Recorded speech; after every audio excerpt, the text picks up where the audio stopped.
Hi everyone, this is Kritika Shekhawat. Welcome to my YouTube channel. इस video में हम NCC join करने के कुछ बेनिफिट समझेंगे और कौन सी स्पेशल एंट्रीज़ है जिनके लिए आप एलिजिबल हैं और कौन से ऐसे एग्ज़ाम्स हैं जिनमें एनसीसी सी सर्टिफिकेट होल्डर्स की सीट्स रिजर्व होती है, वो सब हम इस वीडियो में डिस्कस करेंगे। So let's begin.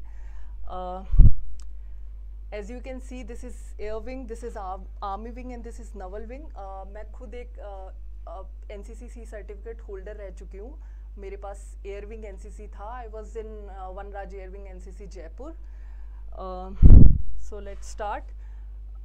NCC special entry, ये एक ऐसी एंट्री है जिसके बारे में हर एक स्टूडेंट को, हर एक एस्पिरेंट को पता होता है, because it is common for all. अगर आप आर्मी विंग से हैं, एयर विंग से हैं या नवल विंग से हैं, आप इस एंट्री के लिए एलिजिबल हैं।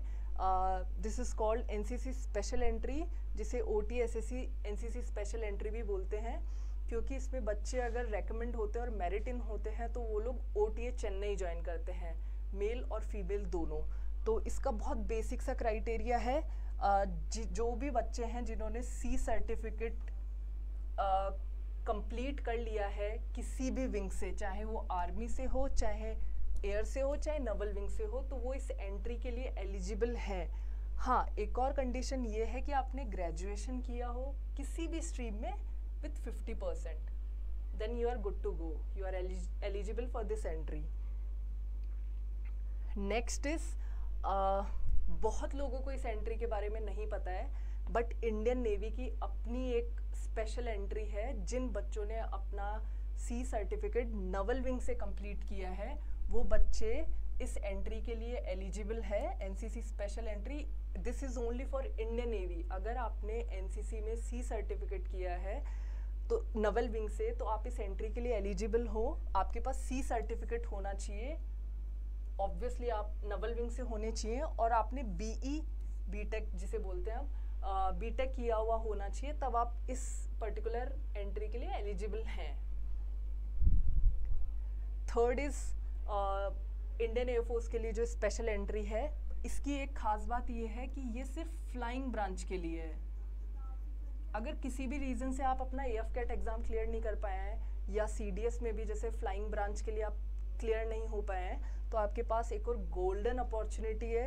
अगर आपने NCC एयर विंग से किया है तो। मैं ये एंट्री इसलिए नहीं दे पाई थी क्योंकि आई थिंक उस टाइम पे इसका क्राइटेरिया ये था कि आपने जो सर्टिफिकेट लिया है वो 2 साल पुराना ही होना चाहिए था, और हमारे टाइम पे शायद 3-4 साल हो गए थे। और ये जब हम लोग AFCAT का एग्ज़ाम देते थे, ये तभी आई थी। बहुत खुश हुए थे हम, बट वही था, क्राइटेरिया थोड़ा हम फुलफ़िल नहीं कर पाए थे। इस वजह से मेरे बैच के जो स्टूडेंट्स हैं और जो एस्पिरेंट्स थे एनसीसी में, वो लोग ये एंट्री नहीं दे पाए थे। तो ये स्पेसिफिकली फ्लाइंग ब्रांच के लिए, अगर आपको फ्लाइंग ब्रांच ज्वाइन करनी है तो इसके क्या क्राइटेरियाज है। सबसे पहला वही कि आपके पास सी सर्टिफिकेट होना चाहिए एयर विंग में, एयर विंग एनसीसी से। इसके अलावा ये सिर्फ फ्लाइंग ब्रांच के लिए, जैसा मैंने आपको बताया, इसमें एजुकेशन क्वालिफिकेशन में 2 क्राइटेरिया होते हैं। या तो आपके पास 10+2 पे फिज़िक्स और मैथ होना चाहिए, ठीक है, और उसमें भी 50% होना चाहिए इंडिविजुअली, या फिर आपके पास में डिग्री होनी चाहिए किसी भी स्ट्रीम में 60% के साथ में। ये इसका बेसिक क्राइटेरिया है। और सबसे सिंपल क्राइटेरिया, अगर आपने बीटेक किया है 60% के साथ में, तो भी आप एलिजिबल हो। सो सी सर्टिफिकेट प्लस ग्रेजुएशन में या तो बीटेक होना चाहिए 60% के साथ में, या आपने 10+2 पे फिजिक्स मैथ्स लिया हो, उसमें 50% हो इंडिविजुअली, एंड डिग्री में आपके 60% हो, तो आप इस एंट्री के लिए एलिजिबल हैं। अब आता है CDS एग्ज़ाम।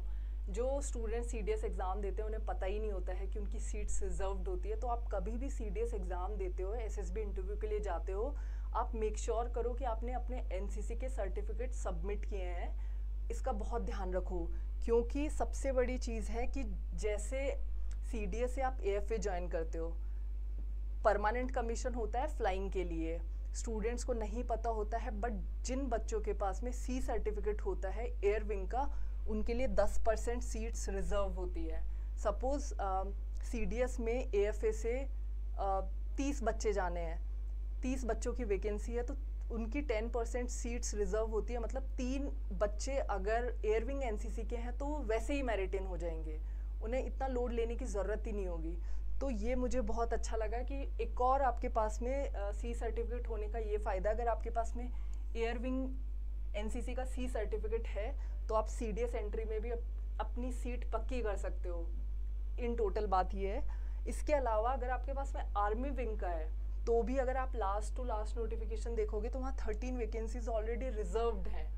जिन बच्चों ने अपना आर्मी विंग में एनसीसी कंप्लीट किया है, सीडीएस क्वालिफाई हो गए हैं, तो उन्हें मेरिट आउट होने का डर नहीं रहता, क्योंकि उनको पता है कि उनकी सीट्स ऑलरेडी रिजर्व्ड हैं। हाँ, अगर सपोज करो कि 15 बच्चों के पास में आर्मी विंग का सी सर्टिफिकेट है और सीट सिर्फ 13 रिजर्व्ड हैं, तो फिर वो कंपटीशन होगा, फिर वो मार्क्स वार्क्स सारी चीज़ें आ जाती हैं। सो ये है।